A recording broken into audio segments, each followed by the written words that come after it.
So today I was just taking a break. I was working on the computer, and I just get sick of sitting in there all by myself on the computer. And I walked out into the parking lot, and there's a guy that I met the other night in the lobby. He moved here from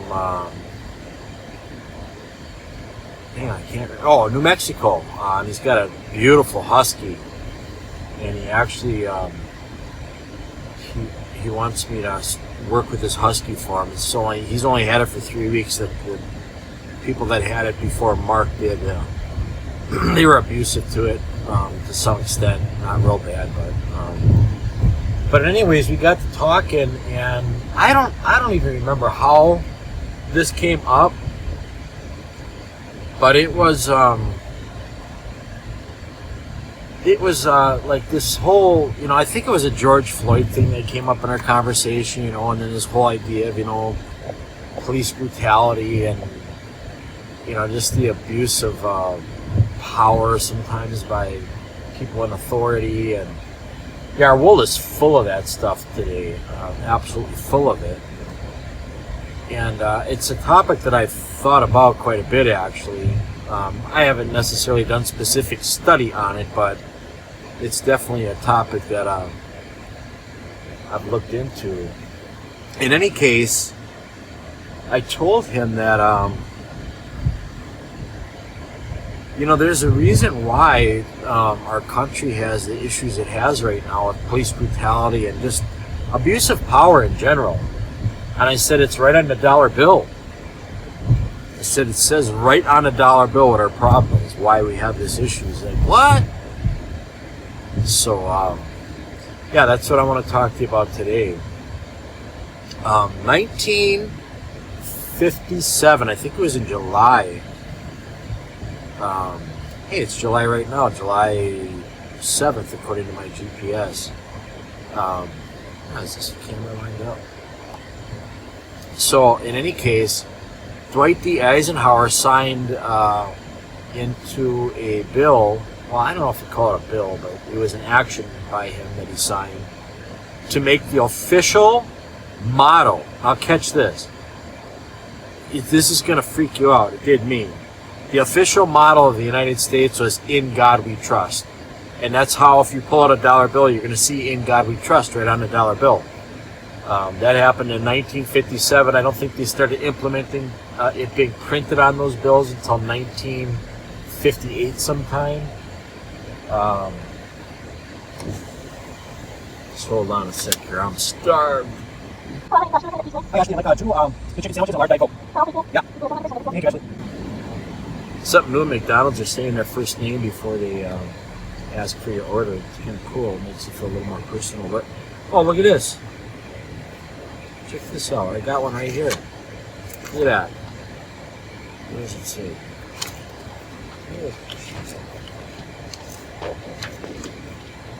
Okay, there's the dollar bill, right? And then on the back here, I don't know if the camera's going to pick this up or not. Maybe I can do some magic editing stuff with the editing software. But it says "In God We Trust" on there. So, how does that relate to police brutality or any abuse of power? So getting back to my conversation with Mark, I told him, I said, Hi. Good, how are you? Pretty good. Thank you very much. I was super hungry.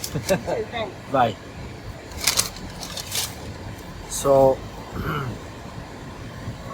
I said that it's interesting, but if you're a cop today, nobody respects you. Nobody respects teachers, school teachers. Nobody respects the principal. Nobody respects cops. People that are in positions of any type of authority over somebody else, the day and age that we live in is it's completely different. People do not respect authority anymore. And we were talking, and I said,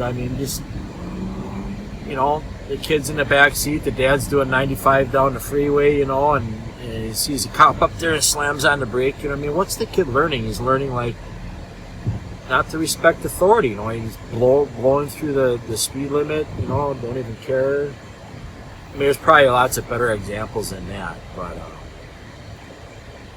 in any case, so 1957. You know, I'm thinking like Leave It to Beaver, with Ward and Wally, and I mean, that's what I grew up watching. Happy Days, Grizzly Adams. I mean, but in any case, just think about, go back to Leave It to Beaver, for example. I mean, Beaver, like, I mean, even on the show, they exemplified Beaver having to respect authority, respecting his parents, respecting his teachers, respecting the police. And it was a different day and a different age, but we had a lot less problems then too. I mean, yeah, we had problems, but not like we do now. So I want to blow this out to the bigger picture, and it's going to tie in what I just said with what you know, what you saw in a dollar bill there, in God We Trust. I'm gonna just pull over here. I gotta make this quick because I got my chickens waiting and I'm starved. Let's go to Romans chapter 13. Okay, it's from Romans 13. Listen to this. I don't know if anybody's ever told you this or not before. Everyone must submit to governing. Is that better? Everyone must submit to governing authorities.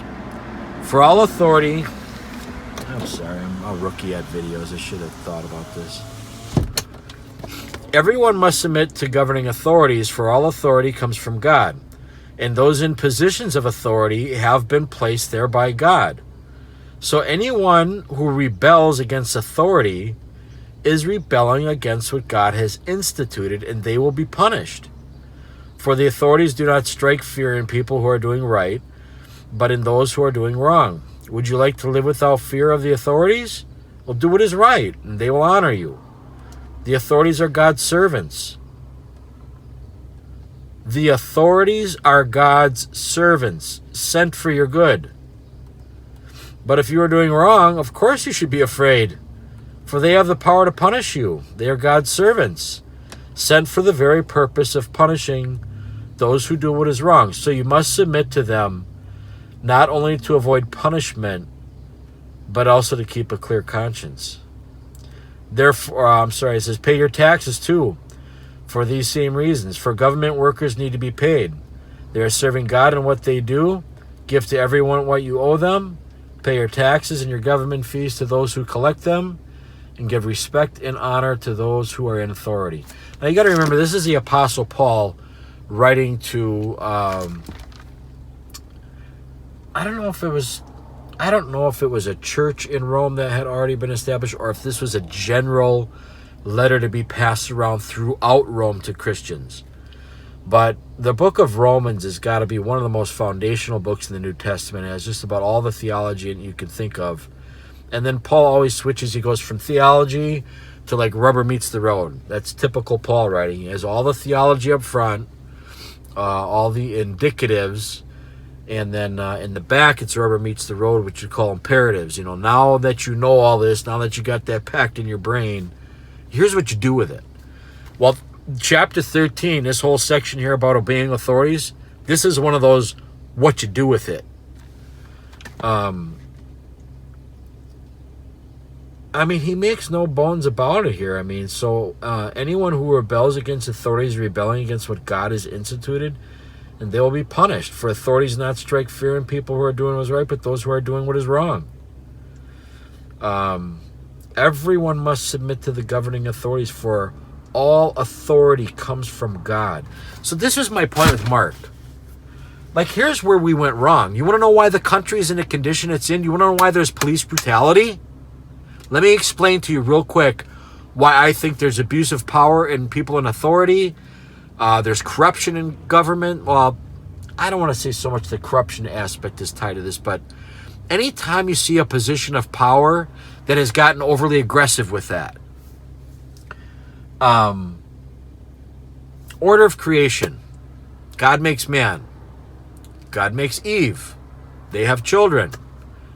And then they're to subdue and govern the world and then fill it full of people. Like, go make babies, Adam and Eve. Dang, what a nice job. Like, that was like one of their only commands. Like, yeah, don't touch that, or I'm sorry, I'm gonna screw that up. Don't eat off that tree. And yeah, go make babies. And then they have to do some work in the garden, but whatever. And then poor Eve, it's gonna hurt for her to have babies now because of the fall. But in any case, I mean, if you pay attention in Scripture, there is a clear chain of command. And that chain of command is clearly based on God's order of creation. You want the core women, the core reason of why a woman is supposed to be submissive to her husband. Hold up. Yo, what did my boy just say? Can somebody please rewind that? You want the core women, the core reason of why a woman is supposed to be submissive to her husband and why children are supposed to be obedient to their parents. It all ties back to the order of creation. God made man first, woman second, children came after that. And then they were to subdue and have dominion over all the animals. I mean, our culture has things so screwed up. Sometimes animals seem to be more important than people. Children, you go to Walmart, you're going to find children that tell the parents what to do. I mean, we've just got, this world is a mess. But think about it from this authority standpoint. Okay, let's just stick to police officers because it's an easy one to deal with right now with the George Floyd incident and all the other stuff going on. But if you're a cop today, like, let's say you're a cop back in Beaver's time, Leave It to Beaver. It was just so a lot different then because you had natural respect coming from that generation, both the younger and the older. There was just a common understanding that you're to respect it. You respect your teacher, you respect the firefighters, you respect the police officers, you respect your coach. Basically, you respect anybody that was in a position of authority. That was a common understanding of the culture. Now our culture is almost like anybody that's in authority, yeah, you rebel against it. So now put yourself in that position. Be a cop once. Like, it's got to be difficult to be a cop because the general understanding now is rebel against authority. And really what we're doing is we're showing like our rebellion against God, which is pretty fitting. We've gone from In God We Trust on our dollar bill in 1957, which I believe is like only 63 years ago, to where we're at today. I mean, we're tearing down God off of everything. This country wants, by and large part, nothing to do with God anymore. And so, gee, I wonder why we're having these issues that we're having. But yeah, so you're a cop today, and that's got to be a tough job. Very difficult when people don't naturally want to be in a position that's, I'll mess it up if I say it that way, but just when people are genuinely submissive to your authority. And yeah, there are people in authority that abuse it. Well, guess what? They have authority too. So you go around them. I mean, if they're abusing that authority, you go around them and you talk to their superior, or you write to their superior, whatever it is, you know. And you can keep doing that all the way up the line until you find somebody who's just and will deal with the abuse of that authority or power.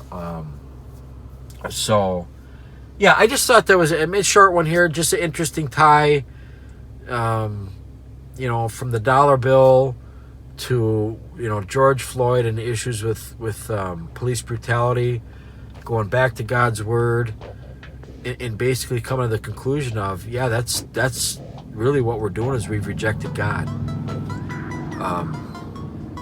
And because of our rejection of God, we're suffering a lot of consequences in this country. So I hope this was helpful. You know, leave your comments down below, whatever. I'm still brand new at this thing. I'm a total rookie. But thanks for hanging in there with me. See you soon. Bye.